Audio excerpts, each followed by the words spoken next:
قال فما خطبكم أيها المرسلون قالوا إنا أرسلنا إلى قوم مجرمين لنرسل عليهم حجارة من طين مسومة عند ربك للمسرفين فأخرجنا من كان فيها من المؤمنين فما وجدنا فيها غير بيت من المسلمين وتركنا فيها آية للذين يخافون العذاب الأليم وفي موسى إذ أرسلناه إلى فرعون بسلطان مبين فتولى بركنه وقال ساحر أو مجنون فأخذناه وجنوده فنبذناهم في اليم وهو مليم وفي عاد إذ أرسلنا عليهم الريح العقيم ما تذر من شيء أتت عليه إلا جعلته كالرميم وفي ثمود إذ قيل لهم تمتعوا حتى حين فعتوا عن أمر ربهم فأخذتهم الصاعقة وهم ينظرون فما استطاعوا من قيام وما كانوا منتصرين وقوم نوح من قبل إنهم كانوا قوما فاسقين والسماء بنيناها بأيد وإنا لموسعون والأرض فرشناها فنعم الماهدون ومن كل شيء خلقنا زوجين لعلكم تذكرون ففروا إلى الله إني لكم منه نذير مبين ولا تجعلوا مع الله إلها آخر إني لكم منه نذير مبين كذلك ما أتى الذين من قبلهم من رسول إلا قالوا ساحر أو مجنون أتواصوا به بل هم قوم طاغون فتول عنهم فما أنت بملوم وذكر فإن الذكرى تنفع المؤمنين وما خلقت الجن والإنس إلا ليعبدون ما أريد منهم من رزق وما أريد أن يطعمون إن الله هو الرزاق ذو القوة المتين فإن للذين ظلموا ذنوبا مثل ذنوب أصحابهم فلا يستعجلون فويل للذين كفروا من يومهم الذي يوعدون بسم الله الرحمن الرحيم والطور وكتاب مسطور في رق منشور والبيت المعمور والسقف المرفوع والبحر المسجور إن عذاب ربك لواقع ما له من دافع يوم تمور السماء مورا وتسير الجبال سيرا فويل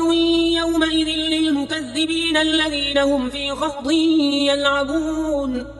يوم يدعون إلى نار جهنم دعا هذه النار التي كنتم بها تكذبون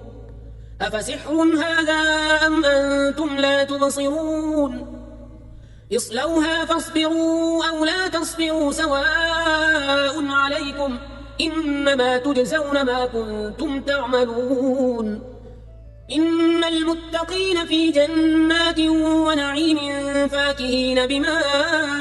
آتاهم ربهم ووقاهم ربهم عذاب الجحيم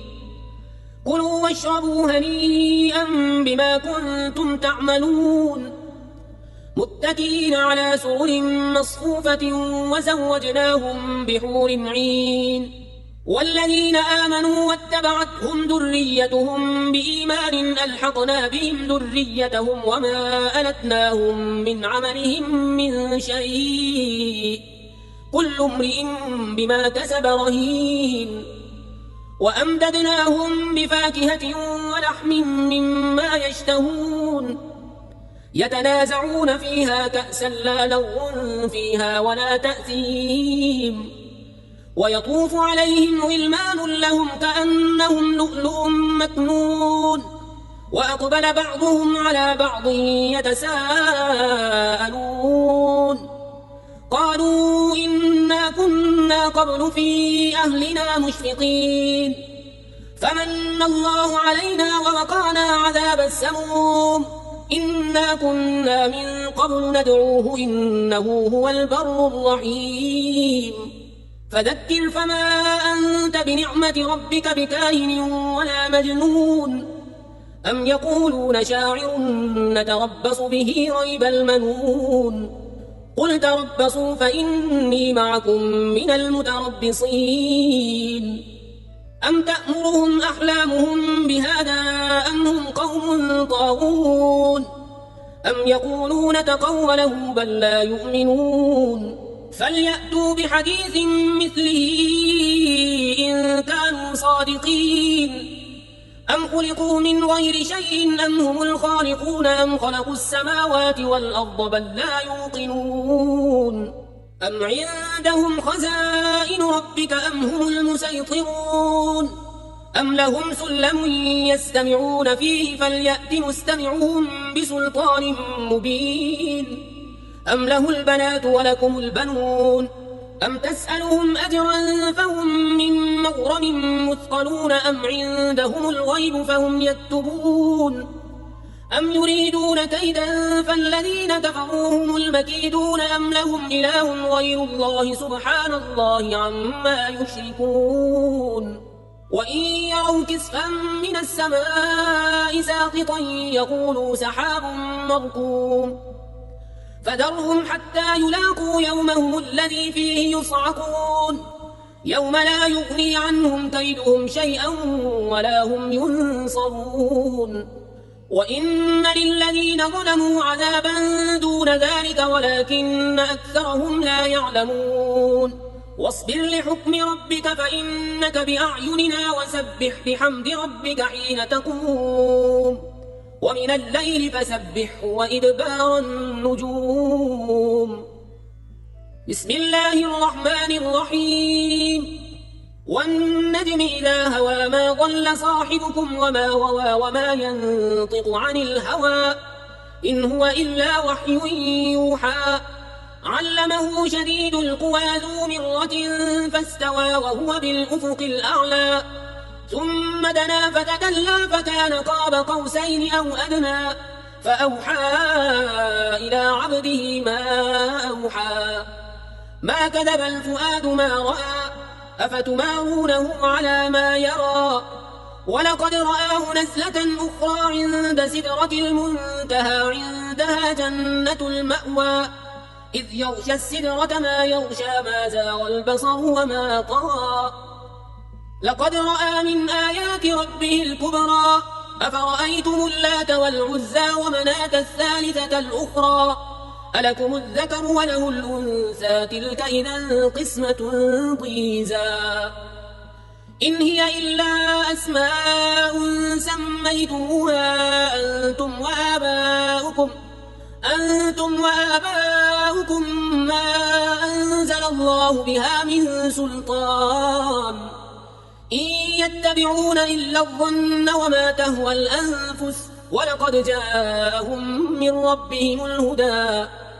أم للإنسان ما تمنى فلله الآخرة والأولى وكم من ملك في السماوات لا تغني شفاعتهم شيئا إلا من بعد أن يأذن الله لمن يشاء ويرضى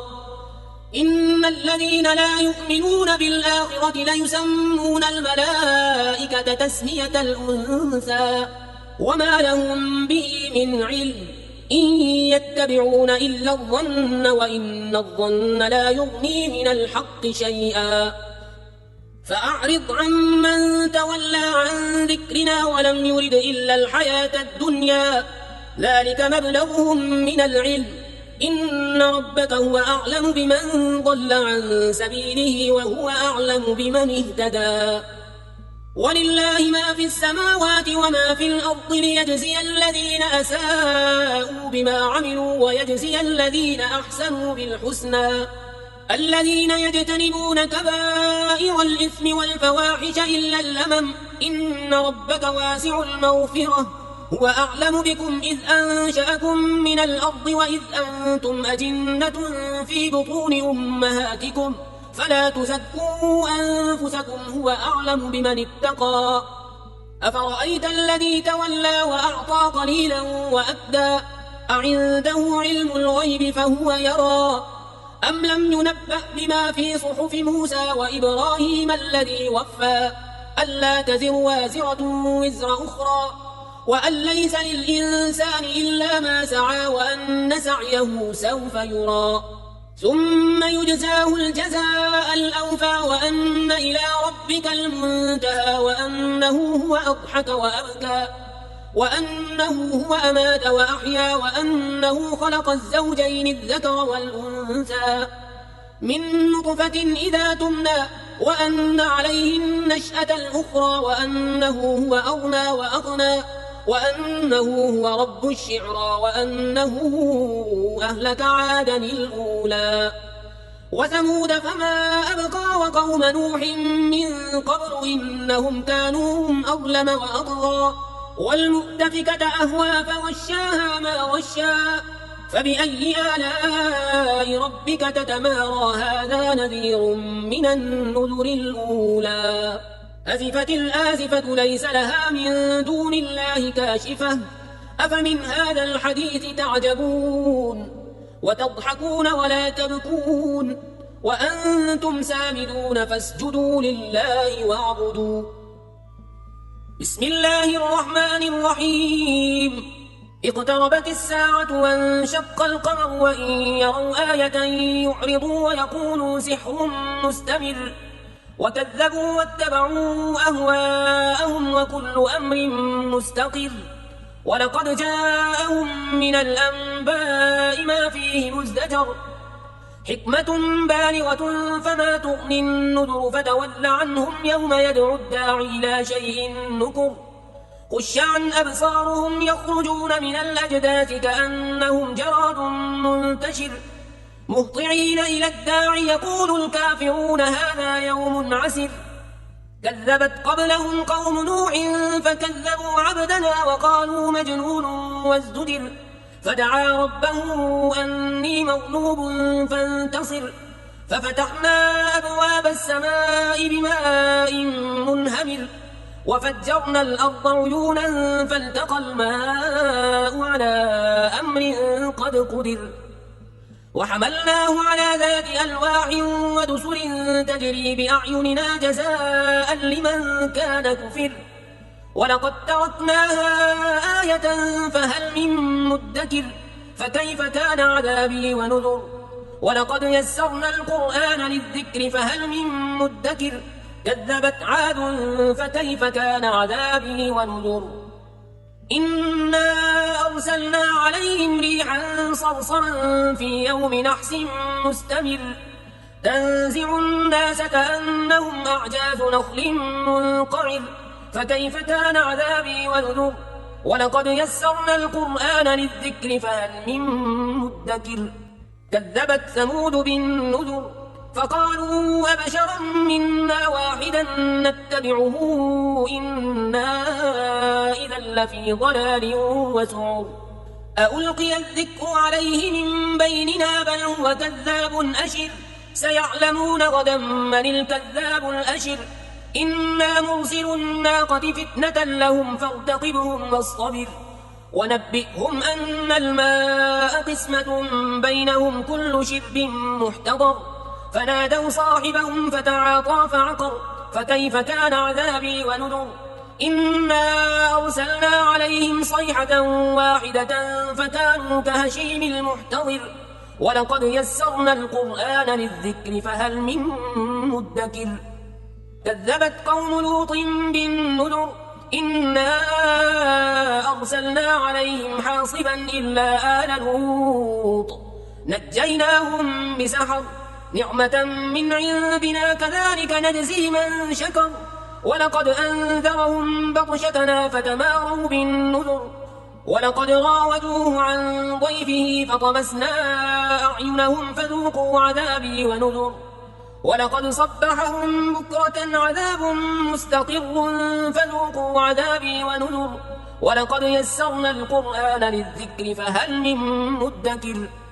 ولقد جاء آل فرعون النذر كذبوا بآياتنا كلها فأخذناهم أخذ عزيز مقتدر أكفاركم خير من أولئكم أم لكم براءة في الزبر أم يقولون نحن جميع منتصر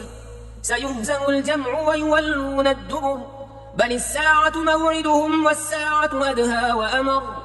إن المجرمين في ضلال وسعر يوم يسحبون في النار على وجوههم ذوقوا مس سقر إنا كل شيء خلقناه بقدر وما أمرنا إلا واحدة كلمح بالبصر ولقد أهلكنا أشياعكم فهل من مدكر وكل شيء فعلوه في الزبر وكل صغير وكبير مستطر إن المتقين في جنات ونهر في مقعد صدق عند مليك مقتدر بسم الله الرحمن الرحيم الرحمن علم القرآن خلق الإنسان علمه البيان الشمس والقمر بحسبان والنجم والشجر يسجدان والسماء رفعها ووضع الميزان ألا تطغوا في الميزان وأقيموا الوزن بالقسط ولا تخسروا الميزان والأرض وضعها للأنام فيها فاكهة والنخل ذات الأكمام والحب ذو العصف والريحان فبأي آلاء ربكما تكذبان خلق الإنسان من صلصال كالفخار وخلق الجان من مارج من نار فبأي آلاء ربكما تكذبان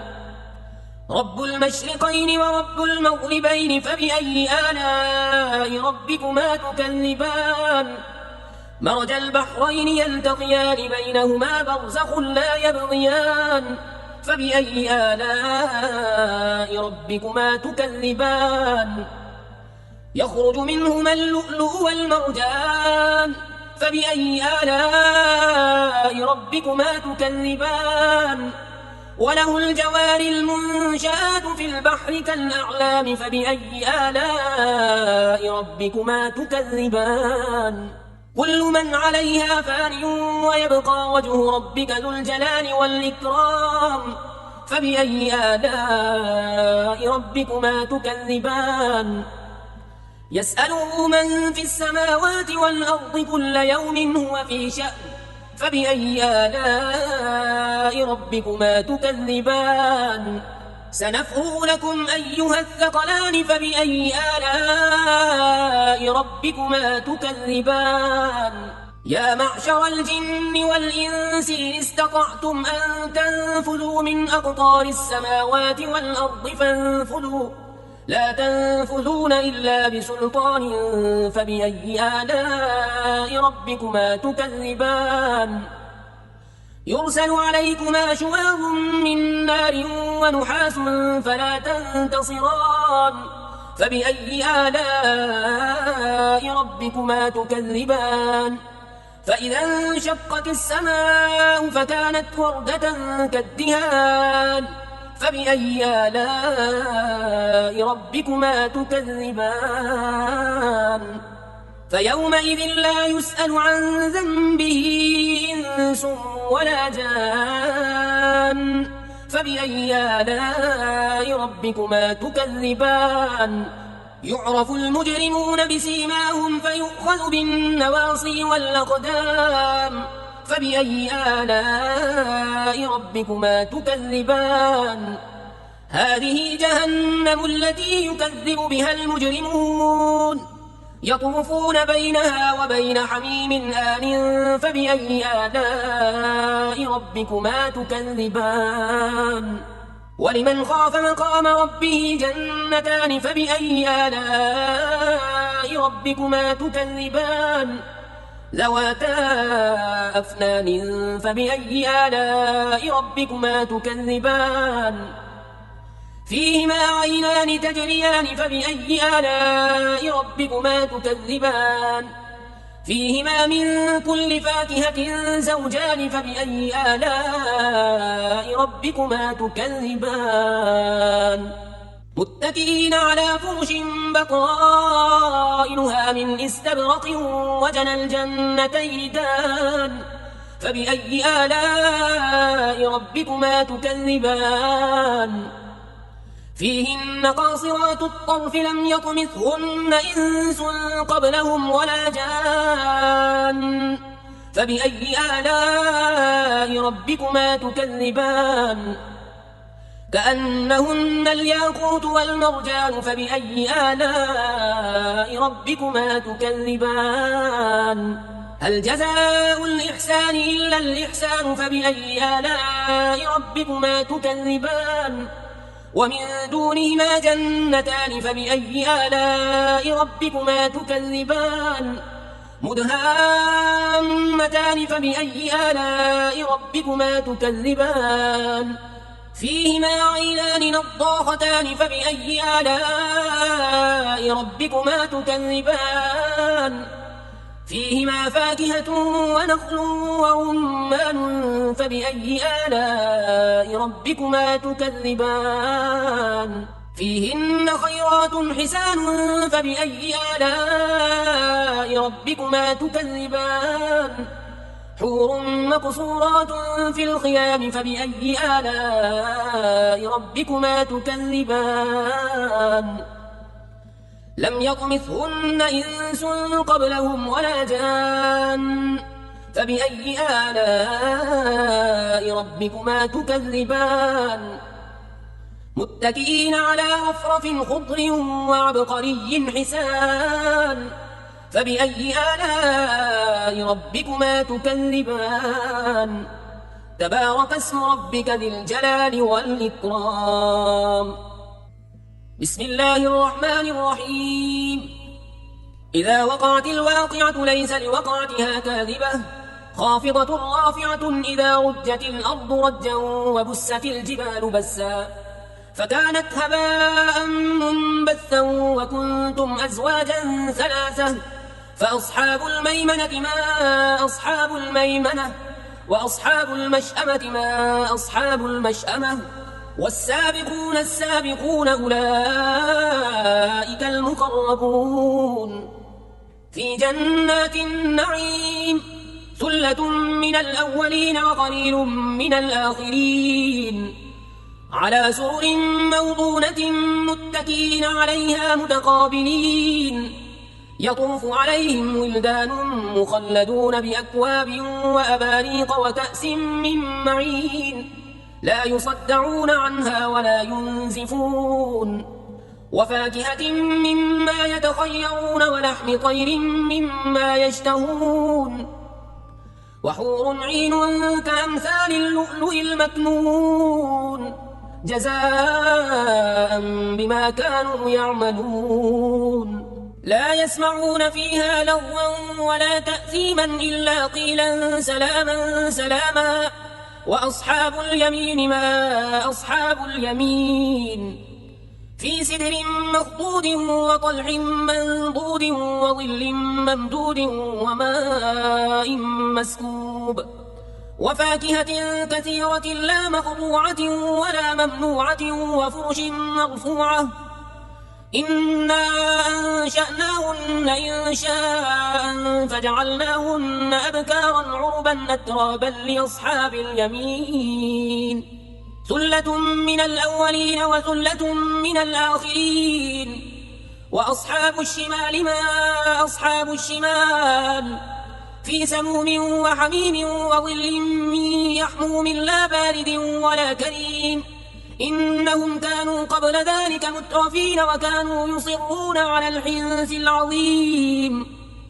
وكانوا يقولون أئذا متنا وكنا ترابا وعظاما أئنا لمبعوثون أو آباؤنا الأولون قل إن الأولين والآخرين لمجموعون إلى ميقات يوم معلوم ثم إنكم أيها الضالون المكذبون لآكلون من شجر من زقوم فمالئون منها البطون فشاربون عليه من الحميم فشاربون شرب الهيم هذا نزلهم يوم الدين نحن خلقناكم فلولا تصدقون أفرأيتم ما تمنون أأنتم تخلقونه أم نحن الخالقون نحن قدرنا بينكم الموت وما نحن بمسبوقين على أن نبدل أمثالكم وننشئكم فيما لا تعلمون ولقد علمتم النشأة الأولى فلولا تذكرون أفرأيتم ما تحرثون أأنتم تزرعونه أم نحن الزارعون لو نشاء لجعلناه حطاما فظلتم تفكهون إنا لمغرمون بل نحن محرومون أفرأيتم الماء الذي تشربون أأنتم أنزلتموه من المزن أم نحن المنزلون لو نشاء جعلناه أجاجا فلولا تشكرون أفرأيتم النار التي تورون أأنتم أنشأتم شجرتها أم نحن المنشئون نحن جعلناها تذكرة ومتاعا للمقوين فسبح باسم ربك العظيم فلا أقسم بمواقع النجوم وإنه لقسم لو تعلمون عظيم إنه لقرآن كريم في كتاب مكنون لا يمسه إلا المطهرون تنزيل من رب العالمين أفبهذا الحديث أنتم مدهنون وتجعلون رزقكم أنكم تكذبون فلولا إذا بلغت الحلقوم وأنتم حينئذ تنظرون ونحن أقرب إليه منكم ولكن لا تبصرون فلولا إن كنتم غير مدينين ترجعونها إن كنتم صادقين فأما إن كان من المقربين فروح وريحان وجنة نعيم وأما إن كان من أصحاب اليمين فسلام لك من أصحاب اليمين وأما إن كان من المكذبين الضالين فنزل من حميم وتصلية جحيم إن هذا لهو حق اليقين فسبح باسم ربك العظيم بسم الله الرحمن الرحيم سبح لله ما في السماوات والأرض وهو العزيز الحكيم له ملك السماوات والأرض يحيي ويميت وهو على كل شيء قدير هو الأول والآخر والظاهر والباطن وهو بكل شيء عليم هو الذي خلق السماوات والأرض في 6 أيام ثم استوى على العرش يعلم ما يلج في الأرض وما يخرج منها وما ينزل من السماء وما يعرج فيها وهو معكم أينما كنتم والله بما تعملون بصير له ملك السماوات والأرض وإلى الله ترجع الأمور يولج الليل في النهار ويولج النهار في الليل وهو عليم بذات الصدور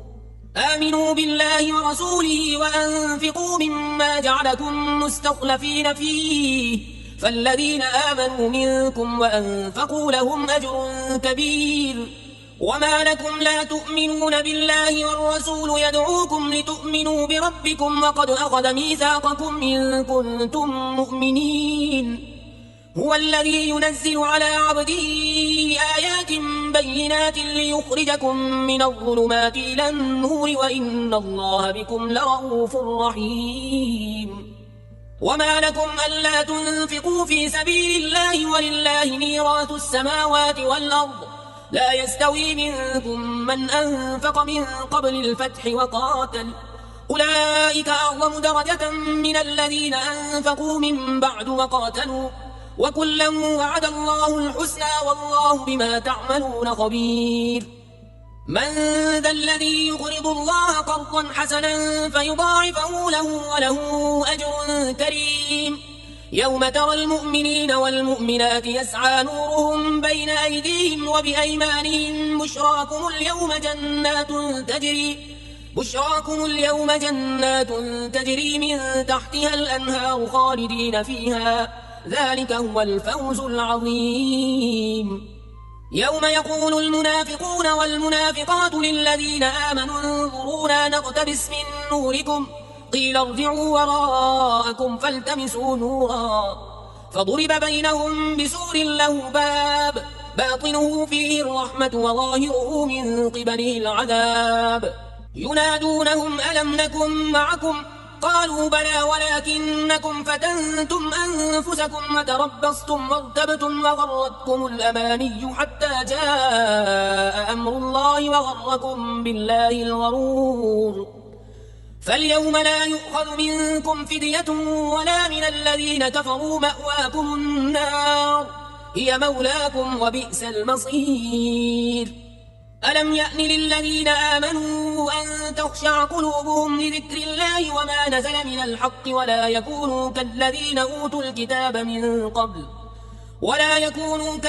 أوتوا الكتاب من قبل فطال عليهم الأمد فقست قلوبهم وكثير منهم فاسقون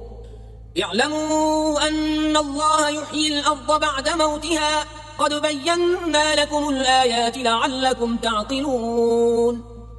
إن المصدقين والمصدقات وأقرضوا الله قرضا حسنا يضاعف لهم ولهم أجر كريم والذين آمنوا بالله ورسله أولئك هم الصديقون والشهداء عند ربهم لهم أجرهم ونورهم والذين كفروا وكذبوا بآياتنا أولئك أصحاب الجحيم اعلموا أنما الحياة الدنيا لعب ولهو وزينة وتفاخر بينكم وتكاثر في الأموال والأولاد كمثل غيث أعجب الكفار نباته ثم يهيج فتراه مصفرا ثم يكون حطاما وفي الآخرة عذاب شديد ومغفرة من الله ورضوان وما الحياة الدنيا إلا متاع الغرور سابقوا إلى مغفرة من ربكم وجنة عرضها كعرض السماء والأرض أعدت للذين آمنوا بالله ورسله ذلك فضل الله يؤتيه من يشاء والله ذو الفضل العظيم ما أصاب من مصيبة في الأرض ولا في أنفسكم إلا في كتاب من قبل أن نبرأها إن ذلك على الله يسير لكي لا تأسوا على ما فاتكم ولا تفرحوا بما آتاكم والله لا يحب كل مختال فخور الذين يبخلون ويأمرون الناس بالبخل ومن يتول فإن الله هو الغني الحميد لقد أرسلنا رسلنا بالبينات وأنزلنا معهم الكتاب والميزان ليقوم الناس بالقسط وأنزلنا الحديد فيه بأس شديد ومنافع للناس وليعلم الله من ينصره ورسله بالغيب إن الله قوي عزيز ولقد أرسلنا نوحا وإبراهيم وجعلنا في ذريتهما النبوة والكتاب فمنهم مهتد وكثير منهم فاسقون ثم قفينا على آثارهم برسلنا وقفينا بعيسى ابن مريم وآتيناه الإنجيل وجعلنا في قلوب الذين اتبعوه رأفة ورحمة ورهبانية ابتدعوها ما كتبناها عليهم إلا ابتغاء رضوان الله فما رعوها حق رعايتها فآتينا الذين آمنوا منهم أجرهم وكثير منهم فاسقون يا أيها الذين آمنوا اتقوا الله وآمنوا برسوله يؤتكم كفلين من رحمته ويجعل لكم نورا تمشون به ويغفر لكم والله غفور رحيم لئلا يعلم أهل الكتاب ألا يقدرون على شيء من فضل الله وأن الفضل بيد الله يؤتيه من يشاء والله ذو الفضل العظيم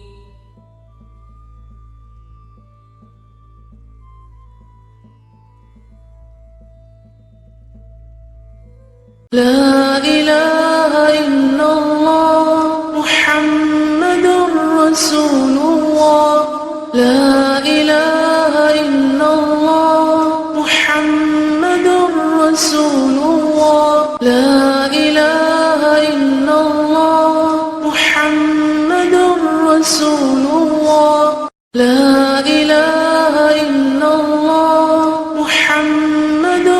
رسول الله. لا